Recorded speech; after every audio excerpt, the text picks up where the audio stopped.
Here's how White House Press Secretary Jay Carney feels about this week's 3 scandals. Carney last night said, quote, "You're concocting scandals here that don't exist, especially with regard to the Benghazi affair," end quote. A new Gallup poll shows you just how far afield and out of touch Carney is.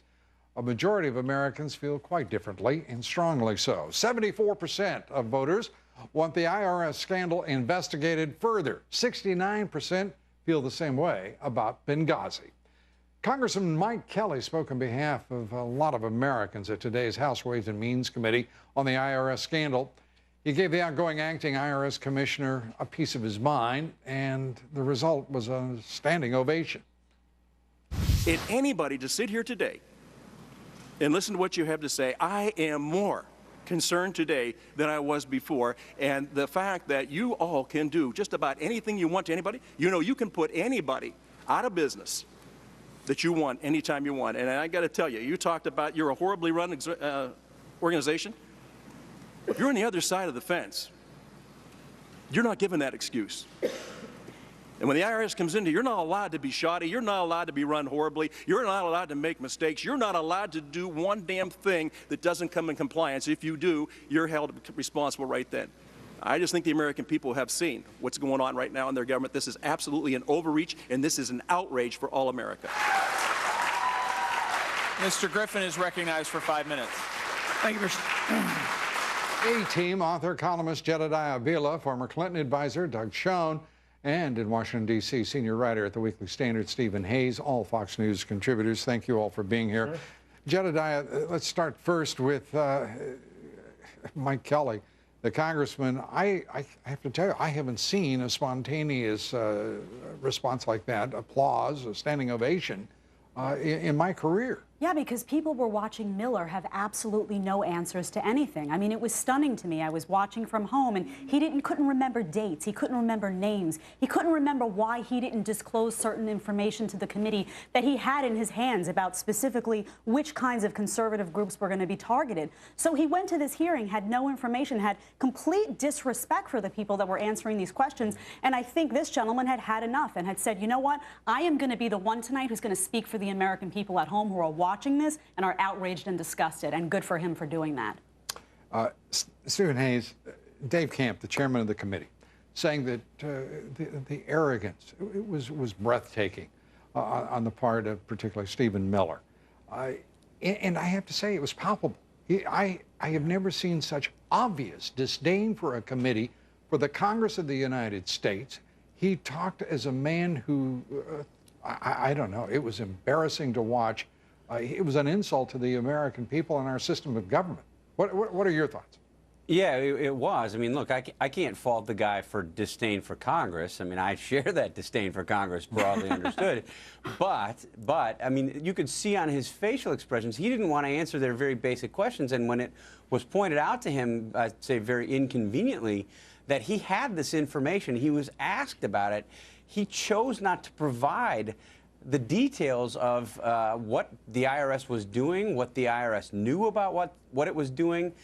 When he was asked these questions and when he was pressed on this, he sort of smirked and said, well, look, I answered the questions you asked. He certainly withheld a lot of the truth in a way that I think is not going to look good for him going forward. And he may well be prosecuted here. Because the issue of legality will not be determined by the Inspector General, who replied that in his judgment, what had transpired was legal, even though it was inappropriate and offensive. It's going to be interesting to see which way that goes, because if there is legal course of action after that performance by Miller, my guess is he's going to be vigorously prosecuted. Doug Schoen, at one point, Miller was apparently informed last year of the Inspector General report. There's a lot to come out here. What are your thoughts about where it leads now? Well, I agree with the Congressman Kelly, who said there are more questions today than there were before. I thought Acting Director Miller was worried more about perjury than anything else.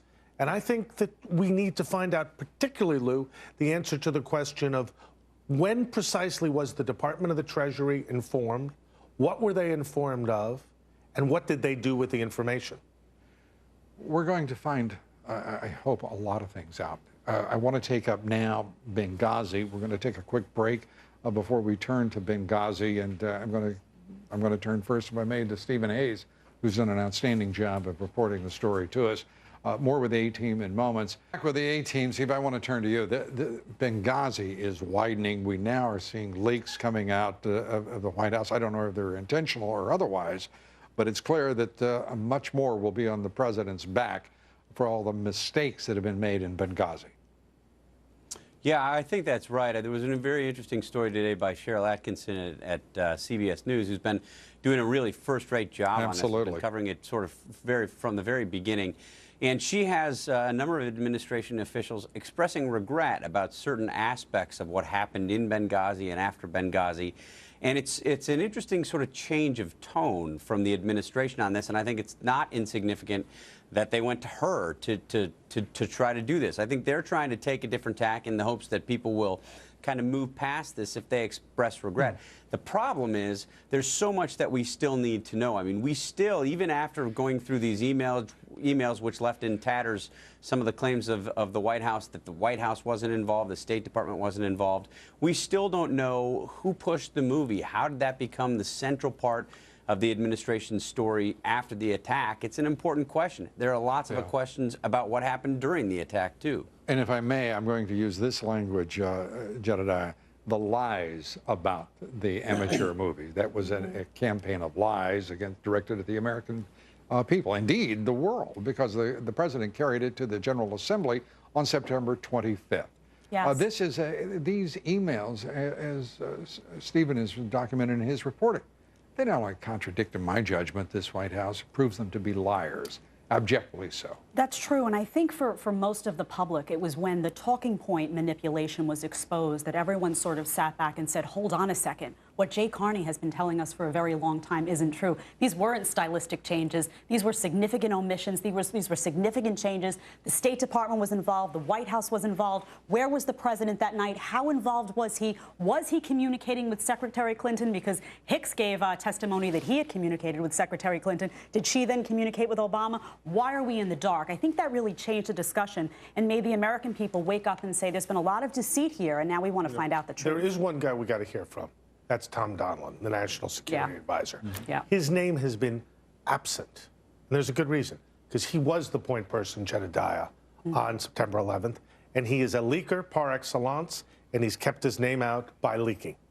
And in the modified limited hangout established so importantly, if you will, and regrettably by the Nixon administration, and Watergate is being practiced here by this administration. And in my judgment, you're the professional. It's rather clumsy the way they're doing it. Yeah, Lou, there is not a direct nexus between what they're saying and what's coming out. It's almost, to me, like just the big lie technique. It's old news. He spoke of it. It's a sideshow. It's all politics. That doesn't answer the very real questions you're talking about.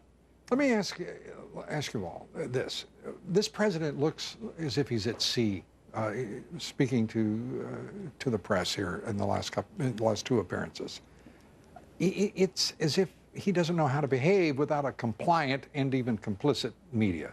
Your thoughts? Yeah, he's not used to being challenged. He's not used to tough questions. He figured that he would be able to say, well, this is the right politicizing this whole Benghazi thing, and it would just end there. He didn't realize that the press was going to step up, particularly with this Justice Department AP issue that came up, and we're going to say, hold on a second, we have some serious questions. So I think he feels challenged and uncomfortable.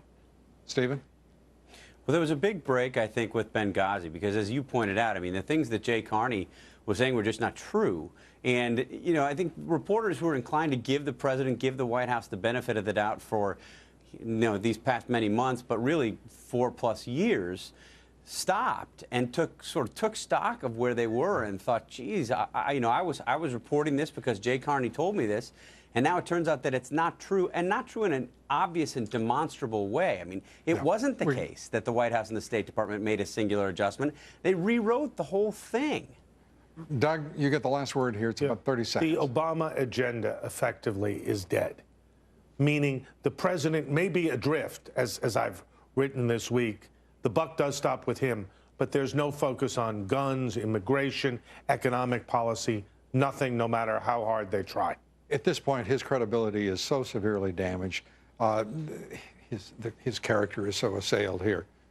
Should anyone be following that agenda? We'll save that answer for next week. The answers will be coming fast and furious.